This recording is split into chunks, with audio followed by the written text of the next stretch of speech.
আড়ালে নতুনকে মেরে ফেলতে চাই বর্ষার। চন্দ্র হ্যাঁ বন্ধুরা, এমনটাই দেখতে পাবে। বিস্তারিত জানতে চ্যানেলটি সাবস্ক্রাইব করে দেখতে থাকুন। এই পর্বে দেখা যাবে যেই বলে যে আমি জানি ওদের উপর আমি অনেক রেগে। আমার মাকে নতুন কাকুর সাথে আমি দেখতে চাই না, দেখতে পারি না, তাই বলে আমি খুন করতে পারব এমন একটা কাজ আমি করতে পারবো না বাবা। আমি নিকৃষ্ট নই, আমি এতটা খারাপ নই বলে যে এতটা খারাপ তা নই। আর তখন বলে না না তুই কেন মারতে যাবি? আরে আরে তো অভিনয় করতে পারিস তাই না? তুই সোসাইটির অভিনয় করবি? আর তখন চন্দ্রমুখে এমন কথা শুনে বুবলাই অবাক হয়ে যায়। তারপর দেখা যায় বুবলাই বলে ছি ছি, আমার মায়ের এই সমস্ত কাণ্ডের জন্য এখন আমাকে অভিনয় করতে হবে। ভাবতেই আমার লজ্জা করছে, সত্যিই লজ্জা করছে। আর তখন এদিকে বর্ষা বলে শোনো, তুমি তো তোমার মাকে কাছে চাও, তুমি তো চাও যে ও স্বতন্ত্র বসার সাথে, জানি তোমার মা না থাকে, তাহলে তো তোমাকে এই কাজটা করতেই হবে। রুদ্র তুমি কেন বুঝতে পারছো না? আর তোমার মা যদি ডিভোর্সটা পেয়ে যায় তাহলে যে সবকিছু তছনছ হয়ে যাবে সেটা তো তুমি খুব ভালো করেই বুঝতে পারছো। আর এদিকে তখন চন্দ্র বুঝায়, তখন দেখা যাবে বুবলাই কি করবে কিছুই ভেবে উঠতে পারে না, আর বলে আমার কিছুটা সময় লাগবে। আর এদিকে দেখা যাবে আমি কমলিনীর কাছে যাই, গিয়ে তখন বলে যে বৌমা তোমাকে আমি ভালো বলছি যে তুমি কি সত্যি ডিভোর্সটা দিবে? তুমি না ডিভোর্সটা দিও, তোমাকে এখনো বুঝাচ্ছি, তুমি কেন বুঝতে পারছো না বৌমা?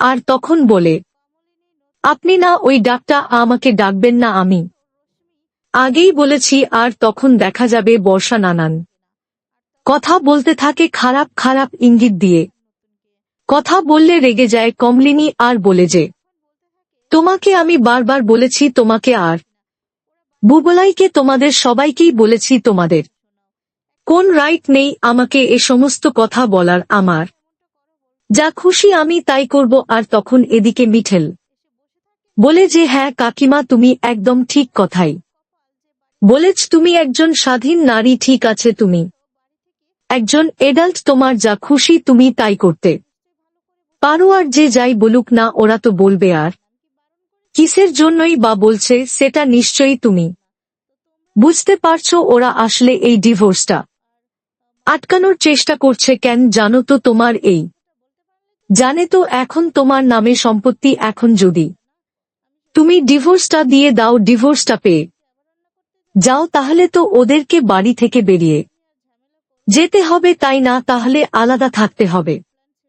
টাকা পয়সা এই আরামে বসে বসে খাচ্ছে, এই সমস্ত তো কিছুই পাবে না। এই বলে মুচকি হাসতে থাকে। আর তখন কমলিনী বলতে থাকে যে অনেক সহ্য করেছি, আর সহ্য করব না, ঠিক আছে আছে, এবার আপনারা আপনাদের মত থাকুন, আমি আমাদের মত থাকি, আর আমি নিশ্চয়ই ডিভোর্সটা পাবো। হ্যাঁ, আমার আশা, আমার ভরসা সবটাই আমার আছে, আমার নিজের প্রতি নিজেরও বিশ্বাস আছে যে আমি ডিভোর্সটাই পাবো। আর তখন এদিকে মিঠি নতুনের কাছে এসে বলে যে নতুন কাকু, আমার যে আর এ সমস্ত সহ্য হচ্ছে না, এই বলে জড়িয়ে ধরে আর বলে তুই এমনটা কেন চিন্তা করছিস?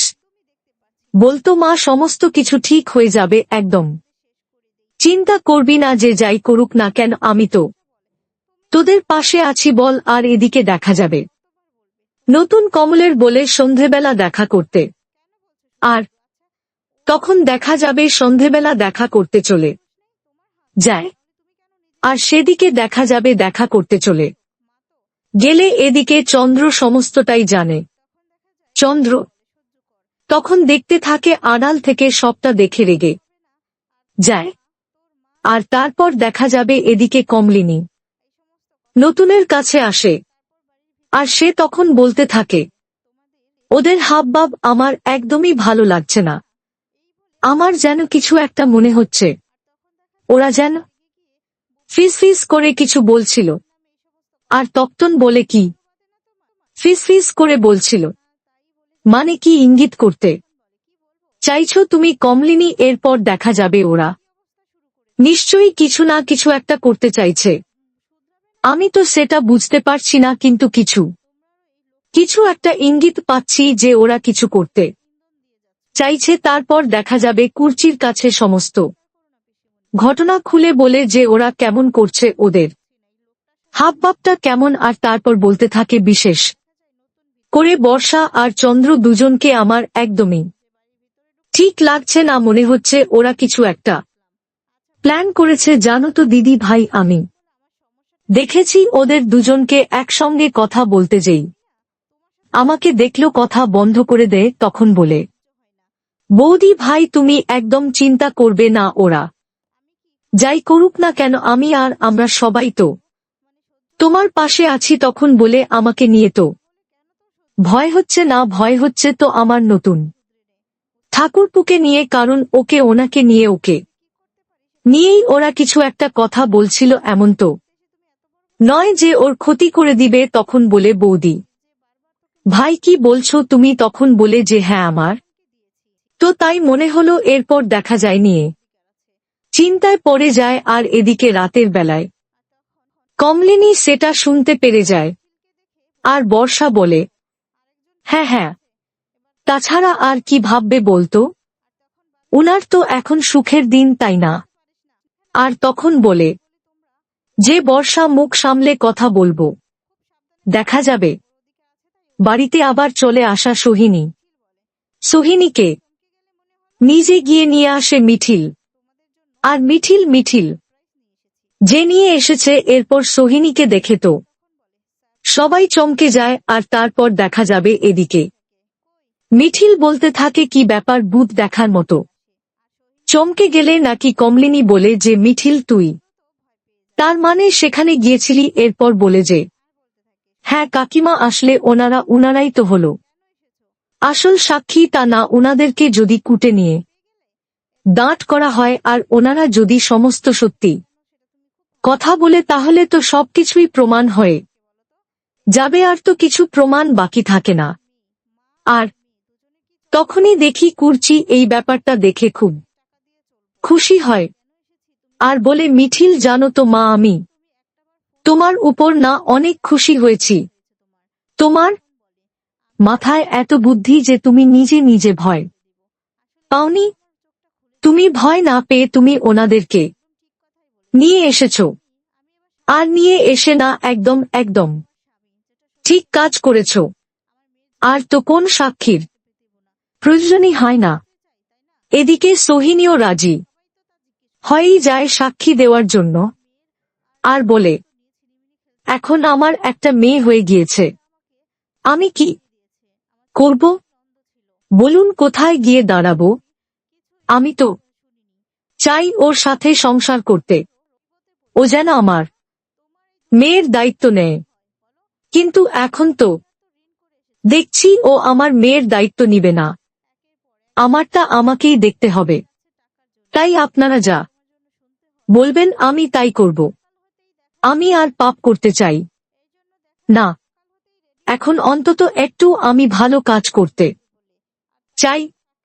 তারপর দেখা যাবে এদিকে চন্দ্রবর্ষা নতুনকে মেরে ফেলবে, এর জন্য প্ল্যান করতে থাকে বুবলাইয়ের আড়ালে।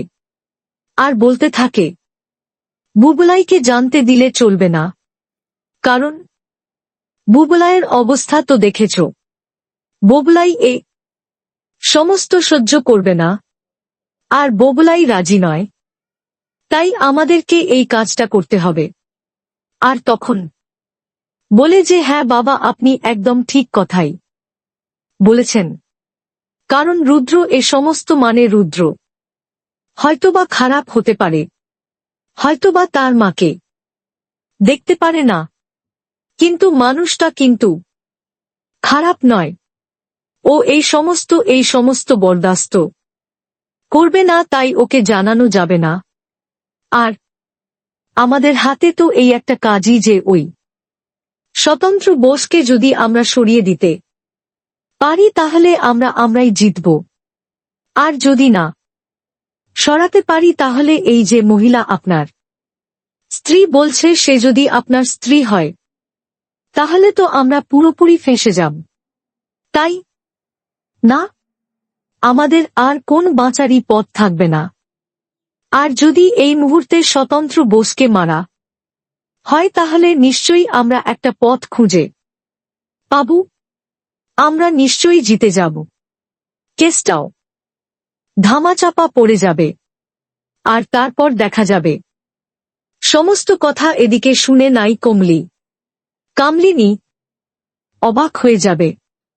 মারার প্ল্যানটা বুঝতে না পারলেও আন্দাজ করতে পারে যে কোন একটা প্ল্যান করছে। তারপর দেখা যাবে যে নতুন যখন রাস্তা দিয়ে হেঁটে যাচ্ছিল কিছু গুন্ডা এসে নতুনকে অ্যাটাক করে আর নতুনকে মারার চেষ্টা করতে থাকে। এরপর দেখা যাবে নতুন নিজেকে বাঁচানোর জন্য ফাইট করে নতুনের মাথায় আঘাত লাগে, নতুনকে হসপিটালে নেওয়া হয়। কথা জানতে পেরে কমলিনী ছুটে চলে যায়। তারপর কমলিনী বুঝতে পারে যে তার মানে নতুন পুরপুকে অ্যাটাক করার জন্য মারার জন্যই প্ল্যান করছিল বর্ষা চন্দ্র। আর তখন তো রেগেছিল আমি কিছুতেই ছাড়ব না, কিছুতেই না, এই বলে চিন্তায় পড়ে যায় আর কাঁদতে থাকে। তারপর দেখা যাবে নতুনের এই অবস্থা দেখে সবাই কাঁদতে থাকে, মিঠিল করছি সবাই। তারপর দেখা যাবে কমলি এদিকে বাড়িতে এসে বলতে থাকে এই কাজটা কে করেছে আমি ঠিক ভালো করেই বুঝতে পারছি চন্দ্র